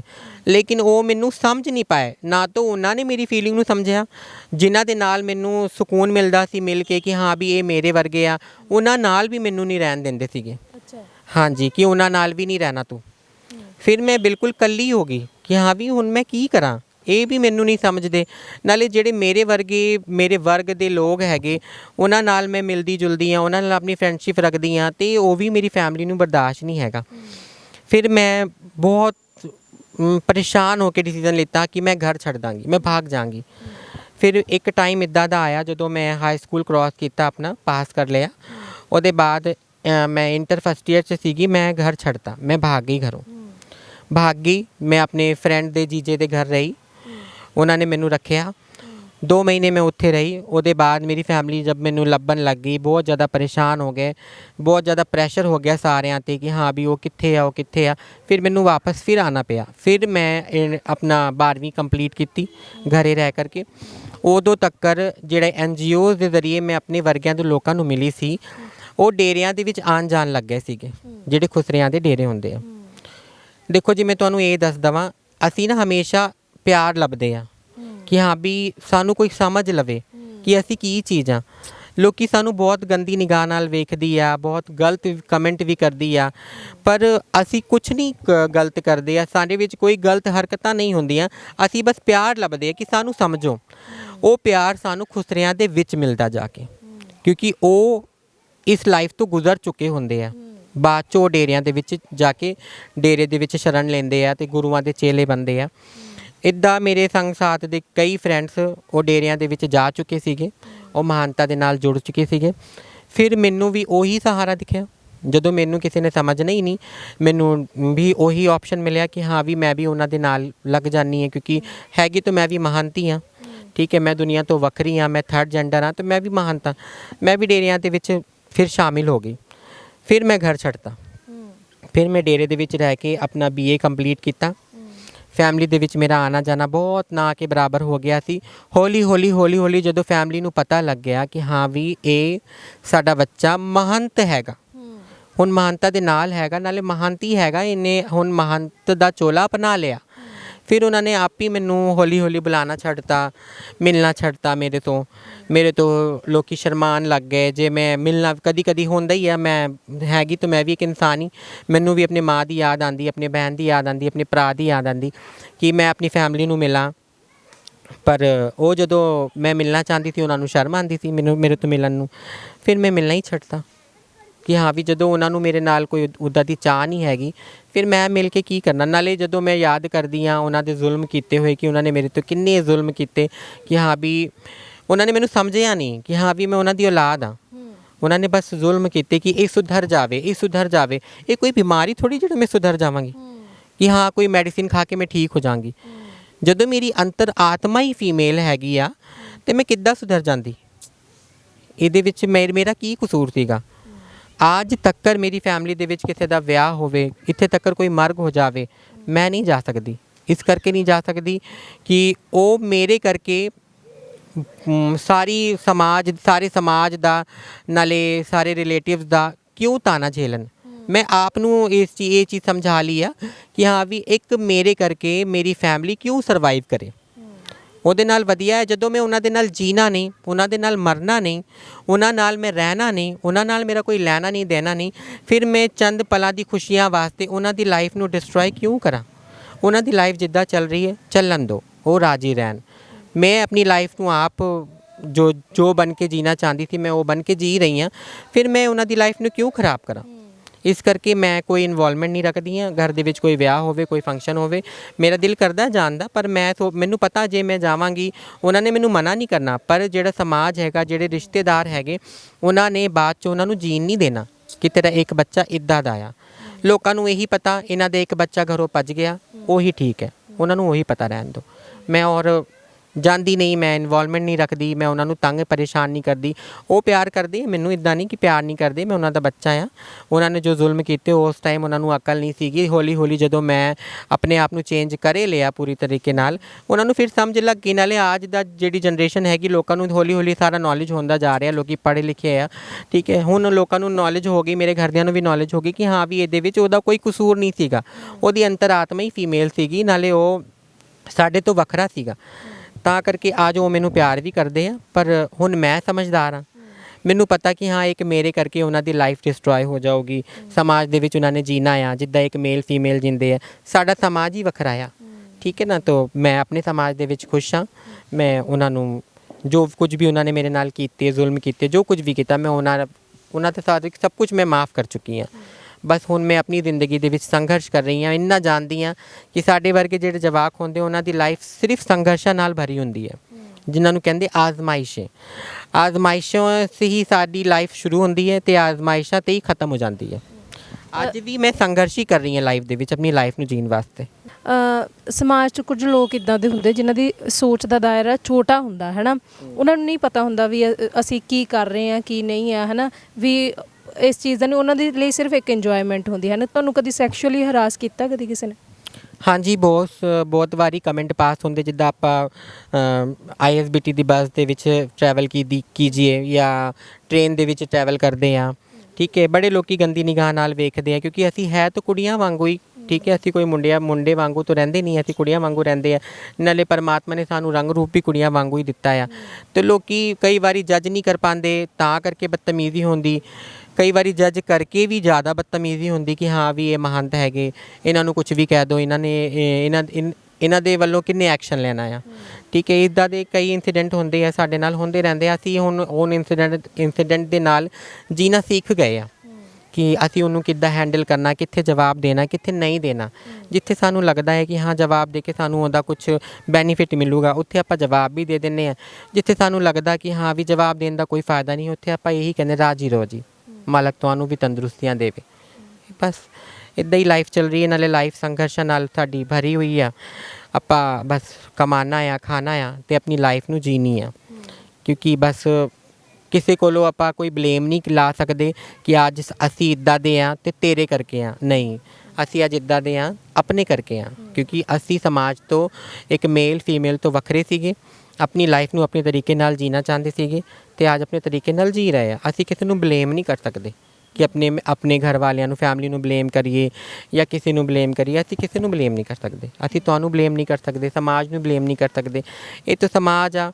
ਅੱਜ ਥੋੜ੍ਹਾ ਬਹੁਤਾ ਸਮਾਜ ਨੇ ਸਾਨੂੰ ਐਕਸੈਪਟ ਕਰ ਲਿਆ ਆ, ਕੱਲ੍ਹ ਨੂੰ ਪੂਰੀ ਤਰੀਕੇ ਐਕਸੈਪਟ ਕਰ ਲੂਗਾ, ਠੀਕ ਹੈ। ਜਿੱਦਾਂ ਲੋਕੀ ਅੱਜ ਸਾਡੇ ਵਰਗੇ ਲੋਕ ਜੇ ਜੋਬ ਕਰਦੇ, ਮੈਂ ਵੀ ਬਿਊਟੀਸ਼ੀਅਨ ਹਾਂ, ਠੀਕ ਹੈ, ਮੈਂ ਜੋਬ ਵੀ ਕੀਤੀ ਅਤੇ ਮੈਂ ਸਲੂਨ ਵੀ ਚਲਾਇਆ।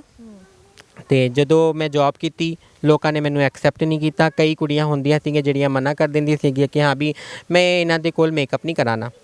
ਹਾਂਜੀ, ਹਾਂਜੀ, ਇੱਦਾਂ ਕਹਿੰਦੇ ਸੀਗੇ ਕਿ ਹਾਂ ਵੀ ਮੈਂ ਇਹਨਾਂ ਕੋਲੋਂ ਮੇਕਅਪ ਨਹੀਂ ਕਰਨਾ, ਜਦ ਕਿ ਤੁਹਾਨੂੰ ਪਤਾ ਹੋਊਗਾ ਕਿ ਮਹਾਨਤਾ ਨੂੰ ਗੋਡ ਗਿਫਟਡ ਮੇਕਅਪ ਆਉਂਦਾ ਆ, ਠੀਕ ਹੈ। ਅਤੇ ਮੈਂ ਕੋਰਸ ਵੀ ਕੀਤਾ ਦਿੱਲੀ ਨਿਫਟ ਇੰਸਟੀਟਿਊਟ ਤੋਂ।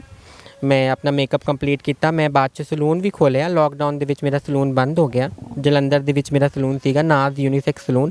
ਅੱਜ ਵੀ ਇਹ ਤੁਸੀਂ ਗੂਗਲ 'ਚ ਚੈੱਕ ਕਰੋਗੇ ਤਾਂ ਉਹਦੇ 'ਚ ਮੇਰੀ ਫੋਟੋਗ੍ਰਾਫਸ ਪਈ ਹੋਈਆਂ ਅਤੇ ਮੇਰੇ ਸਲੂਨ ਦੀਆਂ ਫੋਟੋਗ੍ਰਾਫਸ ਹੈਗੀਆਂ। ਮੈਂ ਸਲੂਨ ਵੀ ਚਲਾਇਆ। ਉਹ ਤਾਂ ਪਰਮਾਤਮਾ ਦੀ ਮਰਜ਼ੀ ਨਹੀਂ ਸੀਗੀ ਕਿ ਹਾਂ ਵੀ ਮੇਰਾ ਸਲੂਨ ਨਹੀਂ ਚੱਲਿਆ, ਥੋੜ੍ਹਾ ਬਹੁਤਾ ਚੱਲਿਆ। ਫਿਰ ਲੋਕਡਾਊਨ ਹੋਇਆ, ਨੋਟਬੰਦੀ ਹੋਈ, ਲੋਕਡਾਊਨ ਹੋਇਆ, ਉਹ ਪੂਰੀ ਤਰ੍ਹਾਂ ਬੰਦ ਹੋ ਗਿਆ ਮੇਰਾ ਸਲੂਨ। ਅਤੇ ਉਹਦੇ ਬਾਅਦ ਫਿਰ ਮੈਂ ਆਪਣੇ ਕਿੰਨਰ ਸਮਾਜ ਦੇ ਕੋਲ ਆ ਗਈ ਕਿ ਹਾਂ ਵੀ ਇੱਕ ਰੋਟੀ ਤਾਂ ਖਾਣੀ ਆ, ਠੀਕ ਹੈ। ਫਿਰ ਮੈਂ ਆਪਣੇ ਕਿੰਨਰ ਸਮਾਜ ਦੇ ਕੋਲ ਆ ਗਈ। ਉਹਨਾਂ ਦੇ ਨਾਲ ਜਿਹੜਾ ਵਧਾਈ ਦਾ ਕੰਮ ਹੁੰਦਾ ਆ, ਟੋਲੀ ਜਾਣਾ, ਵਧਾਈ ਜਾਣਾ, ਉਹ ਕਰਦੀ ਹਾਂ ਕਿੰਨਰ ਸਮਾਜ ਦੇ ਨਾਲ ਲੱਗ ਕੇ। ਅਤੇ ਜੋ ਕੁਛ ਮੈਂ ਆਪਣੇ ਵਾਸਤੇ ਕਰ ਸਕਦੀ ਸੀ ਉਹ ਸਾਰਾ ਕੁਝ ਕਰਕੇ ਵੇਖ ਲਿਆ। ਹੁਣ ਮੈਨੂੰ ਇਹ ਪਤਾ ਕਿ ਹਾਂ ਵੀ ਮੇਰਾ ਫਿਊਚਰ ਨਾ ਤਾਂ ਮੇਰੇ ਘਰ ਵਾਲਿਆਂ ਦੇ ਨਾਲ ਹੈਗਾ, ਨਾ ਇੱਦਾਂ ਦਾ ਕੋਈ ਮੇਰਾ ਜੀਵਨ ਸਾਥੀ ਹੈਗਾ ਜਿਹਦੇ ਨਾਲ ਮੇਰਾ ਕੋਈ ਫਿਊਚਰ ਸੈੱਟ ਹੋਵੇ। ਫਿਊਚਰ ਸਾਡਾ ਇਹੀ ਹੈ ਕਿ ਅਸੀਂ ਕਿੰਨਰ ਸਮਾਜ ਦੇ ਨਾਲ ਰਹਿ ਕੇ ਆਪਣੀ ਲਾਈਫ ਨੂੰ ਗੁਜ਼ਾਰ ਸਕਦੇ ਹਾਂ। ਉਹਨਾਂ ਦੇ ਵਿੱਚ ਹੀ ਸਾਡਾ ਦੇਹਾਂਤ ਹੋ ਜਾਊਗਾ ਅਤੇ ਉਹੀ ਸਾਨੂੰ ਪਾਰ ਲਾ ਦੇਣਗੇ। ਬਸ ਜਿੱਦਾਂ ਲੋਕ ਨੈਗੇਟਿਵ ਵਰਡਸ ਤੁਹਾਨੂੰ ਬੋਲਦੇ ਹੈ ਨਾ, ਉਹ ਪਿੰਚ ਕਰਦੇ ਨੇ, ਦੁੱਖ ਲੱਗਦਾ? ਫਿਰ ਦੁੱਖ ਕਿਹਨੂੰ ਨਹੀਂ ਲੱਗੂਗਾ? ਮੈਂ ਵੀ ਇਨਸਾਨ ਹਾਂ, ਮੈਨੂੰ ਵੀ ਤਕਲੀਫ ਹੁੰਦੀ ਹੈ, ਮੈਨੂੰ ਵੀ ਦੁੱਖ ਲੱਗਦਾ ਹੈ ਕਿ ਹਾਂ ਵੀ ਅੱਜ ਜੇ ਪਰਮਾਤਮਾ ਨੇ ਮੈਨੂੰ ਇੱਦਾਂ ਦਾ ਨਾ ਬਣਾਇਆ ਹੁੰਦਾ ਅਤੇ ਅੱਜ ਮੇਰੇ ਨਾਲ ਇੱਦਾਂ ਨਹੀਂ ਹੁੰਦੀ। ਦੁੱਖ ਲੱਗਦਾ ਆ, ਬਹੁਤ ਦੁੱਖ ਲੱਗਦਾ ਆ ਜਦੋਂ ਲੋਕੀ ਸਾਨੂੰ ਗਲਤ ਨਜ਼ਰ ਨਾਲ ਵੇਖਦੇ ਆ ਜਾਂ ਸਾਨੂੰ ਉਹ ਦਰਜਾ ਨਹੀਂ ਦਿੰਦੇ। ਫਿਰ ਦੁੱਖ ਲੱਗਦਾ ਹੀ ਆ ਕਿ ਹਾਂ ਵੀ ਗਲਤ ਗੱਲ ਹੈ ਕਿ ਹਾਂ ਵੀ ਮੈਂ ਵੀ ਇਨਸਾਨ ਹੀ ਹਾਂ, ਮੈਨੂੰ ਵੀ ਇਨਸਾਨ ਵਾਂਗੂ ਟਰੀਟ ਕਰੋ ਤੁਸੀਂ। ਜ਼ਿੰਦਗੀ ਦੇ ਵਿੱਚ ਖੁਆਇਸ਼ ਹੈਗੀ ਕੋਈ? ਖੁਆਇਸ਼ਾਂ ਤਾਂ ਬਹੁਤ ਸੀਗੀਆਂ। ਸਭ ਤੋਂ ਵੱਡੀ ਖੁਆਇਸ਼ ਸੀਗੀ ਕਿ ਮੈਂ ਇੱਕ ਬਹੁਤ ਵੱਡੀ ਬਿਊਟੀਸ਼ੀਅਨ ਬਣਾ, ਮੈਂ ਆਪਣਾ ਸਲੂਨ ਖੋਲ੍ਹਾਂ। ਉਹ ਮੈਂ ਕੀਤੀ ਪੂਰੀ ਆਪਣੀ ਖੁਆਇਸ਼। ਬਸ ਉਹ ਰੱਬ ਦੀ ਮਰਜ਼ੀ ਨਹੀਂ ਸੀਗੀ, ਮੇਰਾ ਸਲੂਨ ਬੰਦ ਹੋ ਗਿਆ। ਮੈਨੂੰ ਬੰਦ ਕਰਨਾ ਪਿਆ। ਕੁਝ ਇੱਦਾਂ ਦੇ ਮੈਂ ਲੋਸ ਦੇ ਵਿੱਚ ਆ ਗਈ ਸੀ। ਮੇਰਾ ਕੋਈ ਬੈਕਅਪ ਨਹੀਂ ਸੀਗਾ, ਕੋਈ ਸਪੋਰਟ ਨਹੀਂ ਸੀਗਾ, ਕਿਸੇ ਨੇ ਬਾਂਹ ਨਹੀਂ ਫੜ ਕੇ ਰੱਖੀ ਹੋਈ ਸੀ ਮੇਰੀ ਕਿ ਮੈਂ ਅੱਗੇ ਵੱਧ ਸਕਦੀ। ਆਪਣੇ ਬਲਬੂਤੇ ਕੀਤਾ ਸੀਗਾ। ਅਤੇ ਜਦੋਂ ਹਾਰ ਗਈ ਅਤੇ ਮੈਂ ਫਿਰ ਬਹਿ ਗਈ ਹਾਰ ਕੇ। ਉਹਦਾ ਮੈਨੂੰ ਬਹੁਤ ਅਫਸੋਸ ਆ ਕਿ ਹਾਂ ਵੀ ਮੈਂ ਆਪਣੇ ਪੈਰਾਂ 'ਤੇ ਖੜ੍ਹੀ ਹੋਈ ਸੀਗੀ, ਕਿੰਨਰ ਸਮਾਜ ਤੋਂ ਵੱਖਰੀ ਹੋ ਕਰਕੇ ਕੋਈ ਕੰਮ ਮੈਂ ਕੀਤਾ ਸੀਗਾ, ਪਰ ਮਜਬੂਰ ਹੋ ਕੇ ਫਿਰ ਅੱਜ ਮੈਂ ਕਿੰਨਰ ਸਮਾਜ ਦੇ ਵਿੱਚ ਹੀ ਹਾਂ। ਮੈਂ ਮੰਗਣ ਖਾਣ ਦਾ ਹੀ ਕੰਮ ਕਰ ਰਹੀ ਹਾਂ ਅੱਜ ਵੀ। ਅਤੇ ਔਰ ਬਾਕੀ ਜਿਹੜਾ ਕਿੰਨਰ ਸਮਾਜ ਹੈਗਾ ਉਹ ਸਾਡੇ ਵਰਗੇ ਨਿਆਣਿਆਂ ਨੂੰ, ਬੱਚਿਆਂ ਨੂੰ ਆਪਣੇ ਘਰੇ ਰੱਖਦਾ ਆ, ਉਹਨਾਂ ਨੂੰ ਸਹਾਰਾ ਦਿੰਦਾ, ਉਹਨਾਂ ਨੂੰ ਰੋਜ਼ਗਾਰ ਦਿੰਦਾ, ਉਹਨਾਂ ਦੀ ਫੀਲਿੰਗ ਨੂੰ ਸਮਝਦਾ, ਉਹਨਾਂ ਦੀ ਦੁੱਖ ਪਰੇਸ਼ਾਨੀ ਨੂੰ ਸਮਝਦਾ। ਅਤੇ ਬਾਕੀ ਸਾਨੂੰ ਉਹੀ ਗੱਲ ਹੈਗੀ, ਸਾਡੇ ਕੋਲੋਂ ਹਰ ਕੋਈ ਦੁਆ ਲੈ ਕੇ ਜਾਣਾ ਚਾਹੁੰਦਾ ਆ, ਸਾਨੂੰ ਕੋਈ ਆਪਣੇ ਘਰ ਨਹੀਂ ਲੈ ਕੇ ਜਾਣਾ ਚਾਹੁੰਦਾ ਕਿ ਕੋਈ ਸਾਨੂੰ ਧੀ ਬਣਾ ਲਵੇ, ਕੋਈ ਸਾਨੂੰ ਆਪਣੀ ਭੈਣ ਬਣਾ ਲਵੇ। ਠੀਕ ਹੈ, ਅਸੀਂ ਵਿਆਹ ਦੇ ਲਾਇਕ ਤਾਂ ਹੈਗੇ ਨਹੀਂ ਕਿ ਕੋਈ ਆਪਣੀ ਵਾਈਫ ਬਣਾਊਗਾ ਸਾਨੂੰ। ਠੀਕ ਹੈ, ਪਰ ਧੀ ਭੈਣ ਤਾਂ ਬਣਾ ਹੀ ਸਕਦੇ ਆ। ਠੀਕ ਹੈ, ਕੋਈ ਆਪਣੇ ਘਰੇ ਨਹੀਂ ਰੱਖਣਾ ਚਾਹੁੰਦਾ, ਬਸ ਇਹ ਆ ਸਾਡੇ ਕੋਲੋਂ ਦੁਆਵਾਂ ਲੈਂਦੇ ਆ ਲੋਕ, ਪਰ ਆਪਣੇ ਘਰ ਕੋਈ ਨਹੀਂ ਲੈ ਕੇ ਜਾਣਾ ਚਾਹੁੰਦਾ। ਜਿੱਦਾਂ ਲੋਕ ਬੱਚਿਆਂ ਨੂੰ ਗੋਦ ਲੈਂਦੇ ਆ ਕਿ ਹਾਂ ਵੀ ਕਿਸੇ ਨੇ ਮੁੰਡੇ ਨੂੰ ਗੋਦ ਲਿੱਤਾ, ਕਿਸੇ ਨੇ ਕੁੜੀ ਨੂੰ ਗੋਦ ਲਿੱਤਾ। ਠੀਕ ਹੈ, ਅੱਜ ਤੱਕ ਇਹ ਨਹੀਂ ਸੁਣਿਆ ਮੈਂ ਕਿਸੇ ਨੇ ਖੁਸਰੇ ਨੂੰ ਵੀ ਗੋਦ ਲਿੱਤਾ ਕਿ ਹਾਂ ਮੈਂ ਇਹਦਾ ਫਿਊਚਰ ਸੈੱਟ ਕਰਾਂ। ਇਹ ਟਾਈਮ ਵੀ ਆਵੇ, ਮਾਲਕ ਕਰੇ ਛੇਤੀ ਆਵੇ, ਕਿ ਜਿਹੜੇ ਸਾਡੇ ਵਰਗੇ ਜਵਾਕ ਹੁੰਦੇ ਉਹਨਾਂ ਨੂੰ ਵੀ ਲੋਕ ਗੋਦ ਲੈ ਕਰਕੇ ਉਹਨਾਂ ਦੀ ਫਿਊਚਰ ਨੂੰ ਸੈੱਟ ਕਰਨ। ਕਿਉਂਕਿ ਮੈਂ ਨਹੀਂ ਚਾਹੁੰਦੀ ਕਿ ਹਾਂ ਵੀ ਜਿਹੜੇ ਸਾਡੇ ਵਰਗੇ ਬੱਚੇ ਆ ਉਹ ਸਾਰਾ ਜੀਵਨ ਕਿੰਨਰ ਸਮਾਜ ਦੇ ਨਾਲ ਹੀ ਕੱਟ ਦੇਣ। ਉਹਨਾਂ ਨੂੰ ਵੀ ਹੱਕ ਹੈਗਾ ਉਹ ਦੁਨੀਆ ਸਮਾਜ ਦੇ ਵਿੱਚ ਰਹਿ ਕੇ ਦੁਨੀਆ ਦੇ ਵਿੱਚ ਕੀ ਕੁਝ ਹੈਗਾ ਉਹ ਸਾਰਾ ਕੁਝ ਵੇਖਣ। ਜਿਹੜਾ ਸਾਡਾ ਸਮਾਜ ਹੈ ਉਹਦੇ ਵਿੱਚ ਅਸੀਂ ਇੱਕ ਬੰਧ ਜਾਂਦੇ ਹਾਂ, ਇੱਕ ਕੀ ਕਹਿੰਦੇ ਆ ਉਹਨੂੰ ਕਿ ਲਿਮਿਟਿਡ ਚੀਜ਼ਾਂ ਹੁੰਦੀ ਸਾਡੇ ਸਮਾਜ ਦੇ ਵਿੱਚ, ਅਤੇ ਨਾਲੇ ਬਹੁਤ ਸਾਰੀ ਬਾਉਂਡੇਸ਼ਨਸ ਹੁੰਦੀਆਂ ਸਾਡੇ ਸਮਾਜ ਦੇ ਵਿੱਚ। ਅਸੀਂ ਬਾਹਰ ਦੀ ਦੁਨੀਆ ਦੇ ਨਾਲ ਮਤਲਬ ਨਹੀਂ ਰੱਖ ਪਾਉਂਦੇ। ਉਹ ਇੱਕ ਸਾਡਾ ਵੱਖਰਾ ਹੀ ਸਮਾਜ ਹੁੰਦਾ, ਸਾਡੇ ਵੱਖਰੇ ਹੀ ਕਾਨੂੰਨ ਹੁੰਦੇ ਆ। ਅਤੇ ਉਹ ਚੀਜ਼ਾਂ ਫਿਰ ਉਹਦੇ ਵਿੱਚ ਨਾ ਜਿਹੜਾ ਵੀ ਬੱਚਾ ਹੁੰਦਾ ਉਹੀ ਉਹਦੇ ਵਿੱਚ ਹੀ ਜੀਣ ਲੱਗ ਜਾਂਦਾ। ਉਹਨੂੰ ਦੁਨੀਆ ਦੇ ਨਾਲ ਕੋਈ ਮਤਲਬ ਹੀ ਨਹੀਂ ਹੁੰਦਾ, ਦੁਨੀਆ ਦੇ ਨਾਲ ਕੀ ਹੋ ਰਿਹਾ, ਦੁਨੀਆ ਦੇ ਵਿੱਚ ਕੀ ਕੁਝ ਚੱਲ ਰਿਹਾ ਸਾਨੂੰ ਨਹੀਂ ਪਤਾ ਹੁੰਦਾ। ਠੀਕ ਹੈ, ਅਤੇ ਮੈਂ ਇਹ ਚਾਹੁੰਦੀ ਹਾਂ ਕਿ ਜਿਹੜੇ ਸਾਡੇ ਵਰਗੇ ਬੱਚੇ ਆ, ਪਹਿਲੀ ਗੱਲ ਤੋਂ ਜਿਨ੍ਹਾਂ ਦੇ ਘਰ ਵੀ ਸਾਡੇ ਵਰਗੇ ਬੱਚੇ ਆ ਉਹਨਾਂ ਦੀ ਫੈਮਲੀਆਂ ਨੂੰ ਮੈਂ ਰਿਕਵੈਸਟ ਕਰਨਾ ਚਾਹੁੰਦੀ ਹਾਂ, ਆਪਣੇ ਬੱਚਿਆਂ ਨੂੰ ਆਪਣੇ ਘਰ ਰੱਖੋ। ਉਹ ਤੁਹਾਡਾ ਹੀ ਜਵਾਕ ਆ। ਠੀਕ ਹੈ, ਉਹਨੂੰ ਸਮਝੋ, ਉਹਦੀ ਫੀਲਿੰਗ ਨੂੰ ਸਮਝੋ, ਉਹਦੇ ਦਿਲ ਨੂੰ ਸਮਝੋ। ਜਿੱਦਾਂ ਅੱਜ ਮੈਂ ਧੱਕੇ ਖਾ ਰਹੀ ਹਾਂ, ਠੋਕਰਾਂ ਖਾ ਰਹੀ ਹਾਂ। ਠੀਕ ਹੈ, ਜੇ ਕਾਸ਼ ਮੈਨੂੰ ਸਮਾਜ ਨੇ ਐਕਸੈਪਟ ਕੀਤਾ ਹੁੰਦਾ ਅਤੇ ਮੇਰੀ ਫੈਮਿਲੀ ਨੇ ਮੈਨੂੰ ਆਪਣੇ ਕੋਲ ਰੱਖਿਆ ਹੁੰਦਾ, ਮੈਂ ਅੱਜ ਕਿੰਨੀ ਖੁਸ਼ ਹੋਣਾ ਸੀ। ਮੈਂ ਕਿਸੇ ਕੋਲੋਂ ਕੀ ਮੰਗਿਆ, ਮੈਂ ਕੀ ਮੰਗਣਾ ਸੀ ਨਾ, ਅੱਜ ਤੱਕ ਕੀ ਮੰਗਿਆ। ਠੀਕ ਹੈ, ਮੈਂ ਬਸ ਇਹੀ ਚਾਹੁੰਦੀ ਸੀ ਕਿ ਹਾਂ ਵੀ ਮੈਂ ਆਪਣੀ ਫੈਮਿਲੀ ਦੇ ਵਿੱਚ ਰਵਾਂ।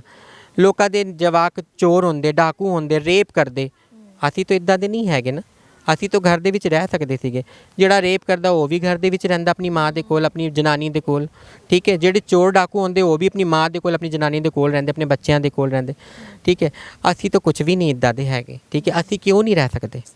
ਠੀਕ ਹੈ, ਤਾਂ ਆਪਣੇ ਜਵਾਕਾਂ ਨੂੰ ਆਪਣੇ ਘਰੇ ਰੱਖੋ, ਅਤੇ ਉਹ ਸਾਡੇ ਵਾਂਗੂ ਕਿੰਨਰਾਂ ਦੇ ਵਿੱਚ ਆ ਕੇ, ਕਿੰਨਰ ਸਮਾਜ ਦੇ ਵਿੱਚ ਆ ਕੇ ਜਿਹੜੀ ਲਾਈਫ ਜੀਣੀ ਪੈਂਦੀ ਹੈ ਸਟਰਗਲ ਵਾਲੀ, ਉਹ ਲਾਈਫ ਉਹ ਨਾ ਜੀਣ।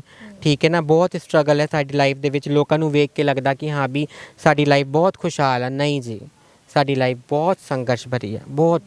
ਸਾਡੇ ਵਾਸਤੇ ਰੋਜ਼ ਨਵਾਂ ਦਿਨ ਹੁੰਦਾ ਆ, ਰੋਜ਼ ਨਵਾਂ ਦਿਨ ਹੁੰਦਾ ਆ। ਅਤੇ ਜਿਹੜੇ ਸਾਡੇ ਵਰਗੇ ਬੱਚੇ ਆ, ਜੇ ਉਹ ਆਪਣੇ ਘਰ ਦੇ ਵਿੱਚ ਰਹਿਣਗੇ ਉਹਨਾਂ ਨੂੰ ਕਿੰਨੀ ਖੁਸ਼ੀ ਮਿਲੂਗੀ, ਉਹ ਆਪਣੀ ਫੈਮਿਲੀ ਦੇ ਨਾਲ ਰਹਿਣਗੇ ਕਿੰਨੀ ਖੁਸ਼ੀ ਮਿਲੂਗੀ। ਜਿਹੜੇ ਨਹੀਂ ਵੀ ਰੱਖ ਸਕਦੇ, ਜੇ ਮੰਨ ਲਓ ਕੋਈ ਇੱਦਾਂ ਦਾ ਜਵਾਕ ਹੈਗਾ, ਅਤੇ ਲੋਕ ਇੰਨੀ ਹਿੰਮਤ ਰੱਖਣ ਕਿ ਹਾਂ ਵੀ ਉਹ ਸਾਡੇ ਵਰਗੇ ਜਵਾਕਾਂ ਨੂੰ ਗੋਦ ਲੈ ਸਕਣ ਅਤੇ ਉਹਨਾਂ ਨੂੰ ਸਮਾਜ ਦੇ ਵਿੱਚ ਇੱਜ਼ਤ ਦਿਲਾ ਸਕਣ। ਮੈਮ, ਤੁਹਾਨੂੰ ਪ੍ਰੋਬਲਮ ਹੈ ਨਾ, ਢਿੱਡ ਦਾ ਕੈਂਸਰ ਹੈ, ਇਹ ਕਿੱਦਾਂ ਹੋਇਆ ਸੀਗਾ, ਕਿਵੇਂ ਪਤਾ ਲੱਗਦਾ ਤੁਹਾਨੂੰ? ਇਹ ਮੈਨੂੰ ਅੱਜ ਤੋਂ 6 ਮੰਥ ਪਹਿਲੇ ਮੇਰੇ ਨਾਲ ਇੱਦਾਂ ਹੋਇਆ, ਮੈਨੂੰ ਨਾ ਖਾਣਾ ਡਾਈਜੈਸਟ ਹੋਣਾ ਬੰਦ ਹੋ ਗਿਆ। ਜੋ ਵੀ ਮੈਂ ਖਾਂਦੀ ਸੀਗੀ ਮੈਨੂੰ ਪੋਟੀ ਨਹੀਂ ਹੁੰਦੀ ਸੀ, ਮੈਨੂੰ ਵੋਮਿਟ ਦੇ ਜ਼ਰੀਏ ਬਾਹਰ ਆ ਜਾਂਦਾ ਸੀਗਾ। ਹਾਂਜੀ, ਮੈਂ 2-4 ਦਿਨ ਵੇਖਿਆ, ਮੈਂ ਕਿਹਾ ਸ਼ਾਇਦ ਮੈਨੂੰ ਕੋਈ ਚੀਜ਼ ਨੁਕਸਾਨ ਕੀਤੀ ਹੋਊਗੀ, ਕੋਈ ਫੂਡ ਪੋਇਜ਼ਨਿੰਗ ਇੱਦਾਂ ਉੱਦਾਂ। ਮੈਂ ਸੋਚ ਕੇ ਦਵਾਈ ਉੱਦਾਂ ਹੀ ਨੋਰਮਲ ਲੈ ਲਈ। ਫਿਰ ਉਹਦੇ ਬਾਅਦ ਮੇਰੀ ਪੋਟੀ ਦੀ ਜਗ੍ਹਾ ਤੋਂ ਬਲੱਡ ਆਉਣ ਲੱਗ ਗਿਆ। ਫਿਰ ਜਦੋਂ ਮੈਂ ਬਹੁਤ ਜ਼ਿਆਦਾ ਪਰੇਸ਼ਾਨ ਹੋ ਗਈ ਕਿ ਹਾਂ ਵੀ ਇਹ ਮੈਨੂੰ ਕੀ ਹੋ ਰਿਹਾ, ਮੈਂ ਜਿਹੜਾ ਮੇਰੇ ਡੇਰੇ ਦੇ ਕੋਲ ਨਾਰਮਲ ਕਲੀਨਿਕ ਸੀਗਾ ਉਹਨਾਂ ਨੂੰ ਦੱਸਿਆ ਜਾ ਕੇ। ਉਹਨਾਂ ਨੇ ਮੈਨੂੰ ਕਿਹਾ ਤੂੰ ਸਕੈਨ ਕਰਾ। ਉਹਨਾਂ ਨੇ ਕੁਝ ਸਕੈਨ ਮੈਨੂੰ ਲਿਖ ਕੇ ਦਿੱਤੇ। ਉਹ ਸਕੈਨ ਮੈਂ ਜਦੋਂ ਕਰਾਏ ਉਹਨਾਂ ਨੇ ਵੇਖੇ ਤਾਂ ਉਹਨਾਂ ਨੇ ਸਿੱਧਾ ਮੈਨੂੰ ਇਹੀ ਦੱਸਿਆ ਕਿ ਤੇਰੇ ਕੋਲ ਕੋਈ ਹੈਗਾ ਤੇਰਾ ਸਾਥੀ ਜਿਹਨੂੰ ਮੈਂ ਕੁਝ ਦੱਸਣਾ ਚਾਹੁੰਦਾ। ਮੈਂ ਕਿਹਾ ਨਹੀਂ ਜੀ, ਅਸੀਂ ਤਾਂ ਮਹੰਤ ਹੈਗੇ, ਅਸੀਂ ਆਪਣੀ ਜ਼ਿੰਮੇਵਾਰੀ ਆਪ ਹੀ ਲੈਂਦੇ ਹਾਂ, ਆਪ ਹੀ ਕਮਾਉਣਾ ਅਤੇ ਆਪ ਹੀ ਖਾਣਾ। ਸਾਡਾ ਕੋਈ ਮਾਂ ਪਿਓ ਨਾਲ ਨਹੀਂ ਬੈਠਾ, ਸਾਡਾ ਕੋਈ ਬਹਿਨ ਭਰਾ ਨਾਲ ਨਹੀਂ ਹੈਗਾ, ਅਸੀਂ ਆਪਣੀ ਕੇਅਰ ਆਪ ਹੀ ਕਰਦੇ ਹਾਂ। ਤੁਸੀਂ ਮੈਨੂੰ ਦੱਸ ਦਿਓ ਕੀ ਪ੍ਰੋਬਲਮ ਹੈ। ਉਹਨਾਂ ਨੇ ਮੈਨੂੰ ਦੱਸਿਆ ਬੇਟਾ ਤੂੰ ਲੇਟ ਨਾ ਕਰ, ਤੂੰ ਤੁਰੰਤ ਚੰਡੀਗੜ੍ਹ PGI ਜਾ, ਤੇ ਆਪਣਾ ਟ੍ਰੀਟਮੈਂਟ ਸਟਾਰਟ ਕਰ, ਤੈਨੂੰ ਕੈਂਸਰ ਦੀ ਸਟਾਰਟਿੰਗ ਹੋ ਗਈ ਹੈ। ਤੇਰੇ ਢਿੱਡ ਦੇ ਵਿੱਚ ਜਿਹੜੀ ਵੱਡੀ ਅੰਤ ਜਿਹਨੂੰ ਬੋਲਦੇ ਆ, ਵੱਡੀ ਨਾੜੀ, ਵੱਡੀ ਅੰਤ ਜਿਹੜੀ ਹੈਗੀ ਉਹਦੇ ਵਿੱਚ ਜ਼ਖਮ ਹੈਗਾ। ਉਹ ਜ਼ਖਮ ਕੈਂਸਰ ਬਣ ਰਿਹਾ ਆ, ਉਹਨੂੰ ਤੁਰੰਤ ਹੀ ਠੀਕ ਕੀਤਾ ਜਾਊਗਾ ਤਾਂ ਠੀਕ ਹੈ, ਵਰਨਾ ਸਟੇਜ ਬਣਨ ਲੱਗ ਜਾਊਗੀ।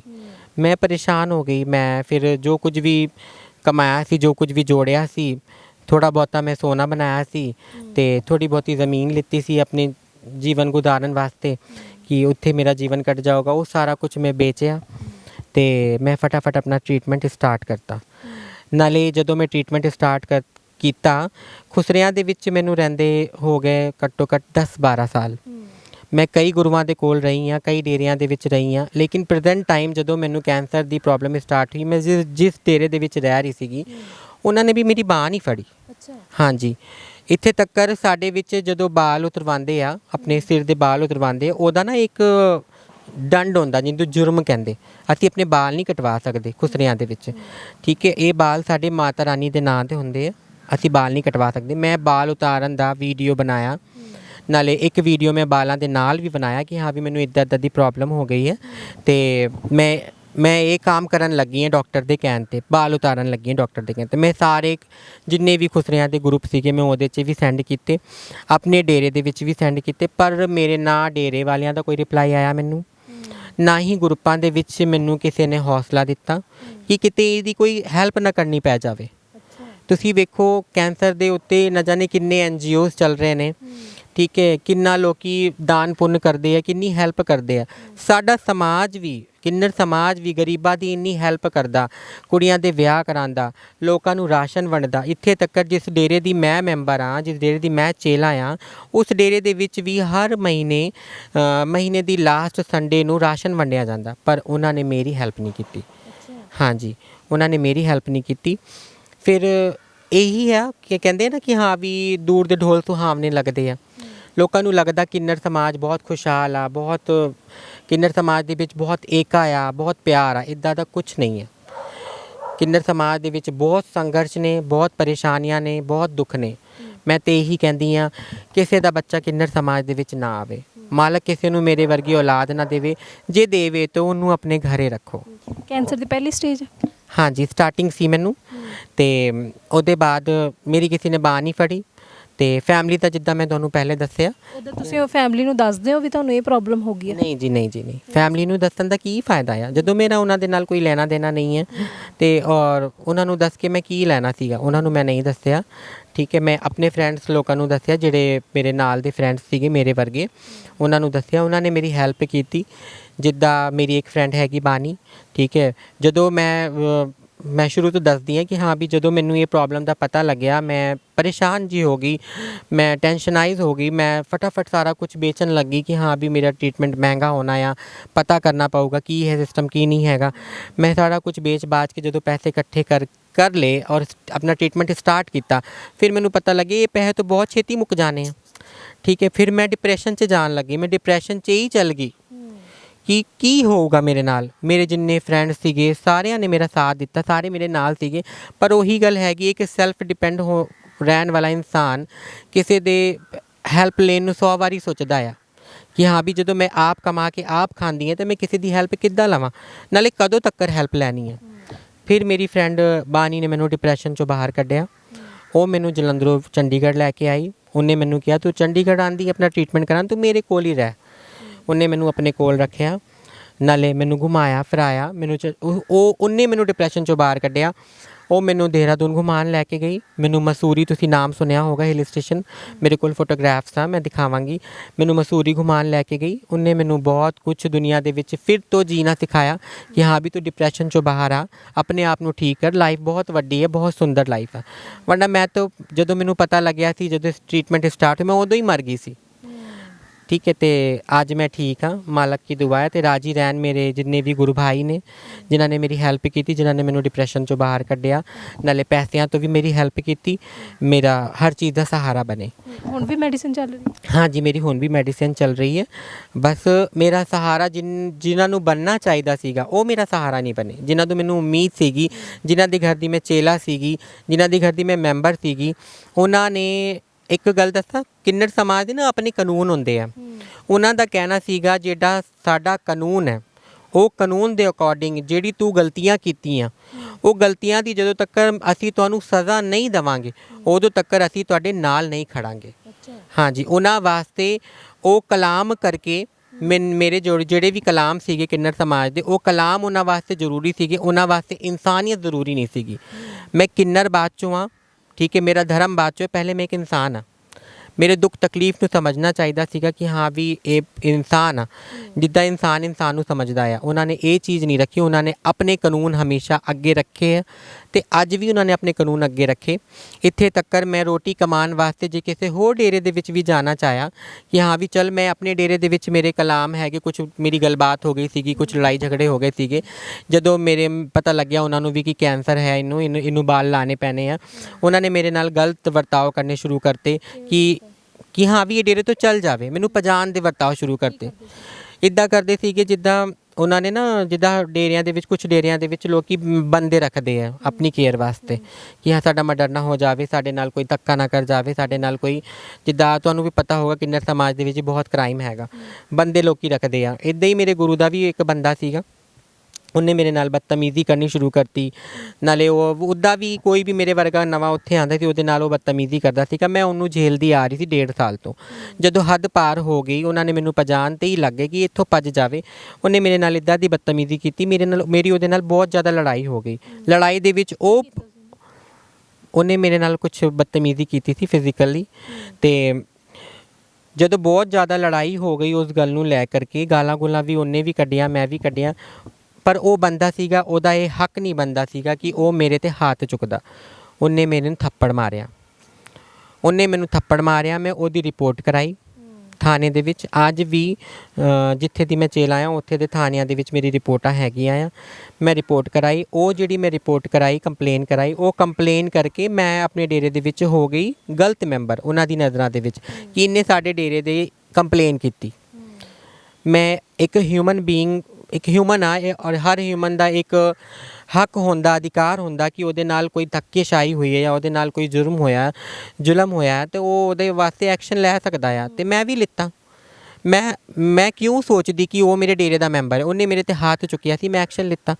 ਉਹਦੇ ਕਰਕੇ ਉਹਨਾਂ ਨੇ ਮੈਨੂੰ ਡੇਰੇ ਤੋਂ ਕੱਢ ਦਿੱਤਾ ਕਿ ਤੂੰ ਸਾਡੇ ਡੇਰੇ ਦੇ ਬੰਦੇ ਉੱਤੇ ਐਕਸ਼ਨ ਲਿੱਤਾ, ਤੂੰ ਕੰਪਲੇਨ ਕੀਤੀ। ਘਰ ਦੀ ਗੱਲ, ਘਰ ਦੇ ਵਿੱਚ ਸਟ ਆਊਟ ਹੋ ਸਕਦੀ ਸੀਗੀ, ਪਰ ਮੈਂ ਜਦੋਂ ਦੇਖਿਆ ਕਿ ਹਾਂ ਵੀ ਇੱਥੇ ਮੇਰਾ ਕੋਈ ਹੈਗਾ ਨਹੀਂ ਇੱਦਾਂ ਦਾ ਜਿਹੜਾ ਮੇਰੇ ਦੁੱਖ ਨੂੰ ਸਮਝ ਜੇ। ਮੇਰੇ ਦੁੱਖ ਨੂੰ ਜਦੋਂ ਮੇਰੇ ਡੇਰੇ ਦੇ ਵਿੱਚ ਨਾ ਕੋਈ ਸਮਝ ਰਿਹਾ ਸੀ, ਨਾ ਮੇਰਾ ਦਾਦ ਗੁਰੂ, ਨਾ ਮੇਰਾ ਗੁਰੂ, ਨਾ ਮੇਰਾ ਗੁਰੂ ਭਾਈ, ਅਤੇ ਫਿਰ ਮੈਂ ਕਿਹਦੇ ਭਰੋਸੇ ਆਪਣੇ ਡੇਰੇ ਦੇ ਵਿੱਚ ਰੁਕਦੀ। ਇਹ ਸਾਰੀ ਉਦੋਂ ਦੀ ਗੱਲ ਹੈ ਜਦੋਂ ਤੁਹਾਨੂੰ ਪ੍ਰੋਬਲਮ ਹੋਈ ਸੀ? ਹਾਂਜੀ, ਜਦੋਂ ਮੈਨੂੰ ਪ੍ਰੋਬਲਮ ਸਟਾਰਟ ਹੋਈ ਹੈ, ਜਦੋਂ ਉਹਨਾਂ ਨੂੰ ਪਤਾ ਲੱਗਿਆ, ਉਹਨਾਂ ਨੇ ਮੈਨੂੰ ਤੰਗ ਕਰਨਾ ਸ਼ੁਰੂ ਕਰਤਾ ਕਿ ਇੱਥੋਂ ਚੱਲ ਜਾਵੇ, ਇਹਦੀ ਕੇਅਰ ਕੌਣ ਕਰੂਗਾ, ਨਾਲੇ ਇਹਦੇ ਬਾਲ ਉਤਰ ਜਾਓਗੇ, ਇਹ ਕਮਾਨ ਵੀ ਨਹੀਂ ਜਾਓਗੀ, ਘਰੇ ਰਹਿ ਕੇ ਮੈਨੂੰ ਕਿੰਨੀ ਰੋਟੀ ਦੇਣੀ ਸੀਗੀ। ਠੀਕ ਹੈ, ਸਾਡੇ ਸਮਾਜ ਦੇ ਵਿੱਚ ਵੀ ਬਹੁਤ ਤਰੀਕੇ ਦੇ ਲੋਕ, ਜਿੱਦਾਂ ਤੁਹਾਡੇ ਸਮਾਜ ਦੇ ਵਿੱਚ ਹੁੰਦੇ ਆ ਲੋਕ, ਕੋਈ ਚੋਰ ਹੁੰਦਾ ਆ ਅਤੇ ਕੋਈ ਪੁਜਾਰੀ ਵੀ ਹੁੰਦਾ ਆ, ਉੱਦਾਂ ਹੀ ਸਾਡੇ ਸਮਾਜ ਦੇ ਵਿੱਚ ਵੀ ਹੈਗਾ। ਪੂਰਾ ਇੱਕ ਕਲਚਰ ਹੈ, ਇੱਕ ਸਮਾਜ ਆ। ਸਾਡੇ ਸਮਾਜ ਦੇ ਵਿੱਚ ਵੀ ਗਲਤ ਲੋਕ ਵੀ ਹੈਗੇ ਅਤੇ ਸਹੀ ਲੋਕ ਵੀ ਹੈਗੇ। ਕੁਛ ਹੈਗੇ ਜਿਹੜੇ ਰੱਬ ਰੂਪ ਹੈਗੇ, ਕੁਛ ਹੈਗੇ ਜਿਨ੍ਹਾਂ ਨੂੰ ਇਨਸਾਨੀਅਤ ਹੀ ਨਹੀਂ ਆਉਂਦੀ। ਕਿੰਨੇ ਕੁ ਪੈਸੇ ਲੱਗ ਗਏ ਹੁਣ ਤੱਕ ਇਲਾਜ? ਹੁਣ ਜਿੰਨਾ ਕੁਝ ਵੀ ਮੈਂ ਵੇਚਿਆ ਆਪਣਾ, ਮੇਰਾ 5 ਲੱਖ ਤੋਂ ਉੱਤੇ ਹੀ ਲੱਗ ਗਿਆ।